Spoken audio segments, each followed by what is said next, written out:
Shalom, my friends. Welcome to another Walk in the Word. It's pretty strange weather. Nothing but cloudy skies. Bit of a breeze. 71 degrees.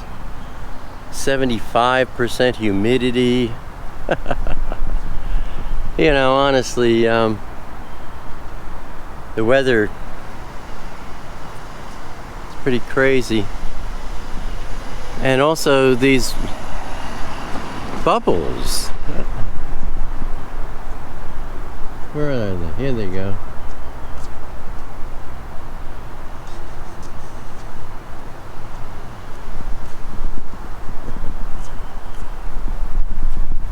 These bubbles are appearing out of nowhere. I don't know. There's some kind of a festivity going on. It's Friday. 3:45.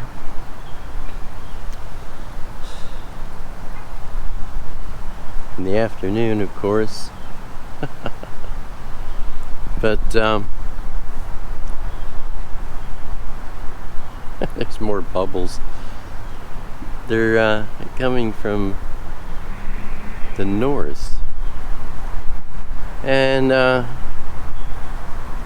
if I know this area, tonight around 9 o'clock there will be fireworks close enough that all those booms bounce off of these brick apartments, and the apartments become amplifiers.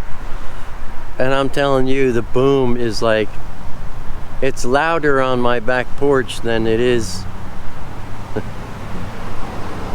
where the fireworks are actually happening, you know. Anyway, here we are, man, another week. It's amazing, isn't it? Last night we did our live fellowship, started a study of Yeshua's Sermon on the Mount. So last night we did chapter 5. Next Thursday we'll be doing chapter 6. Thursday after that we'll be doing chapter 7. I think the main event last night, although, you know, chapter 5, it's loaded with anointed revelation for those who have ears. I'm telling you. But one of the highlights is the poor in spirit. Baruch, blessed are the poor in spirit, because theirs will be the Malchut of the Shamayim, the kingdom of heaven. Poor in spirit. I mean, people ask, what does that mean? For a couple of 100 years at least, ever since they started printing English Bibles. What does it mean to be poor? Poor in spirit? And, you know, all the so-called teachers come up with their own ideas. All of them are wrong. I've never heard anybody do it right. But I go back to of course, the original Aramaic Hebrew. And the word there is ani. The ani in spirit are Baruch, because they inherit the Malchut of the Shamayim. But then you read down a little further, and there's another group. I think it's the same ones. Baruch are those who are persecuted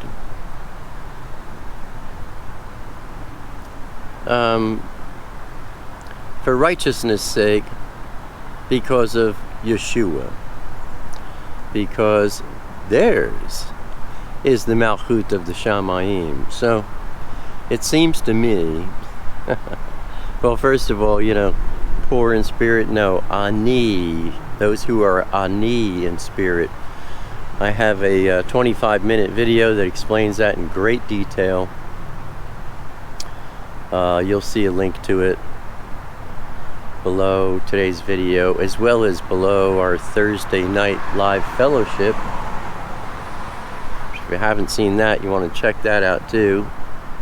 Still have some gnats around here, but not like before. Anyway,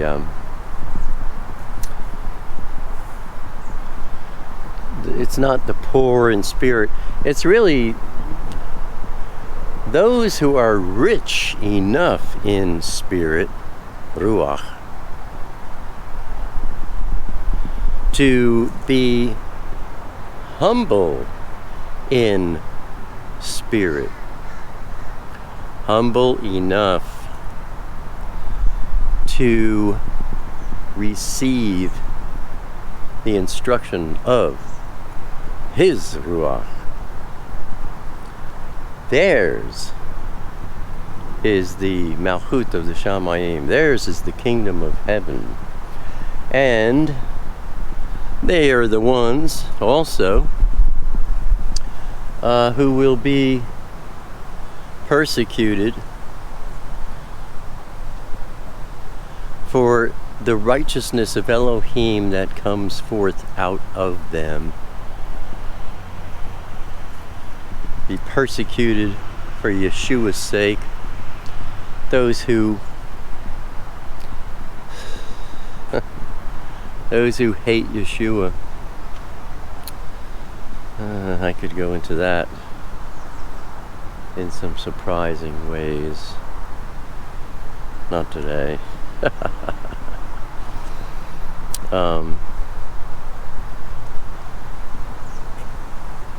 But theirs is the kingdom of heaven, the Malchut of the Shamayim, eternity. Those who have such a filling of the Ruach that they have become humble enough to hear the voice of the Ruach, to yield to the Ruach.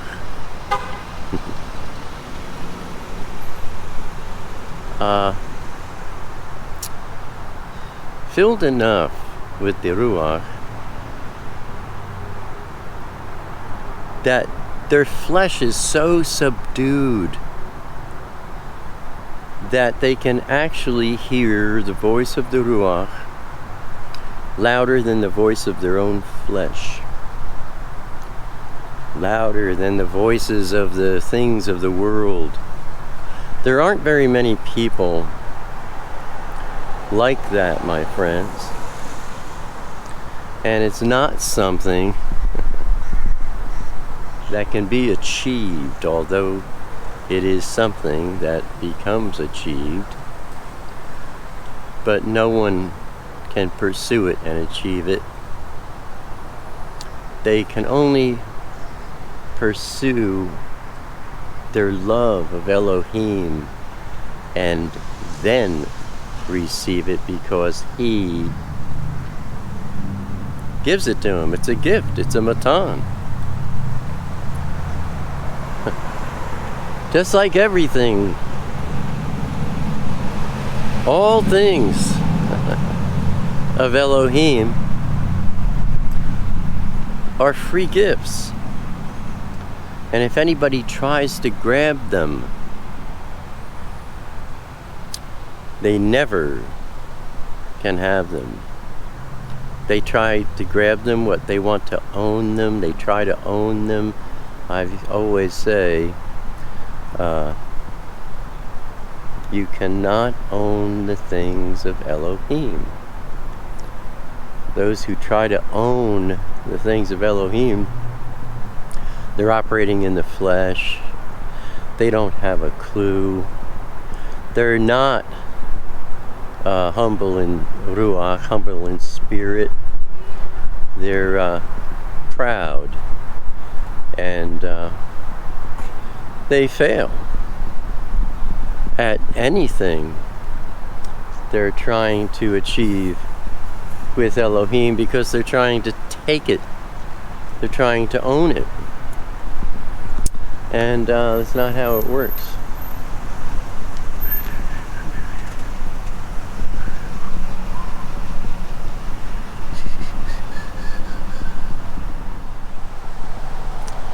So those who are humble enough to allow the Father and His Son to speak to them, it takes someone who has a great filling of the Ruach to the point where their flesh is subdued and they are not proud or haughty. They're not loud mouths. Don't confuse confidence with pride, my friends. Those who are humble in spirit are very confident people, but they're not prideful. They're not selfish. And, you know, their flesh is subdued enough that they hear the Ruach. And righteousness bursts forth from them, not theirs. It's the indwelling Ruach, the righteousness of Elohim, of Yeshua, literally bursting forth out of them. And there are those who hate that when they see it. You know, Satan's children hate that when they see it, and they attack. They're easy to spot. They're full of anger.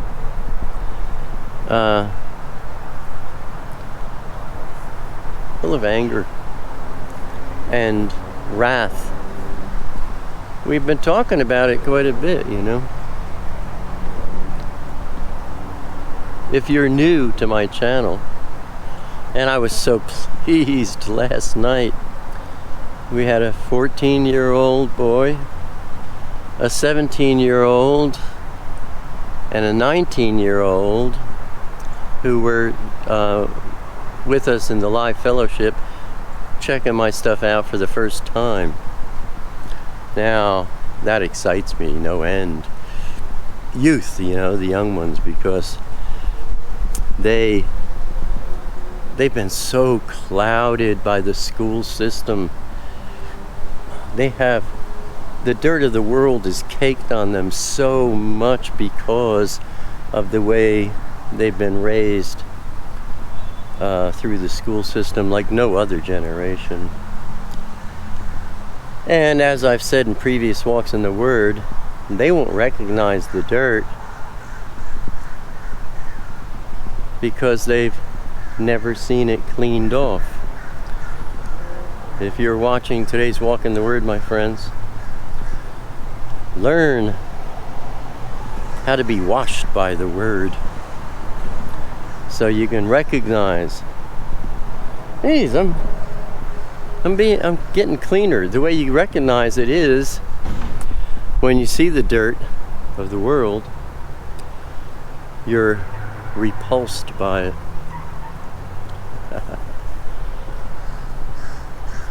It turns you off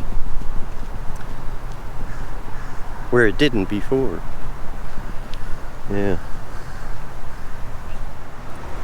If you're new to my stuff, please dig into my playlists. Go back to the beginning of the year and watch everything I've put out. I've been doing videos for almost 10 years. You could do some serious binging, and it would be a very good thing to do. The more you check out what I'm doing, the more you'll realize that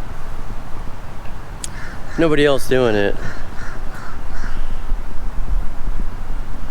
I'm re-delivering the Father's word in English with my mouth, but taking the main words out of the verses of our English Bibles and going back not just to the Aramaic Hebrew, because if you take a Hebrew word, go back to the original Hebrew word in the Father's word, and you look it up in a Hebrew dictionary,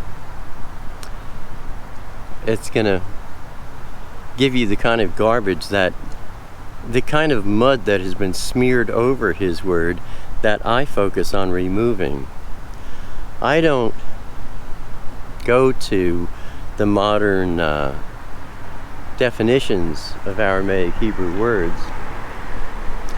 I go to the ancient understanding, and oftentimes through the odiot. Odiot means letters. Actually, that's what we would think of them as, but singular, we have one ot, and more than one, the plural is odiot. And an ot is a sign. The Father originally wrote his word down in odiot, signs, and if you read them with an ancient understanding, wow, you'll see things in his word that no one has ever presented to you before. And if you're being called, you'll go crazy with a passionate love for more. And I pray that Elohim moves on you this day like he never has before, in the interest of doing just that. Well, that's our walk in the Word for this week, my friends. Until next time, keep your wicks trimmed and keep your lamp burning bright. Shalom, my friend.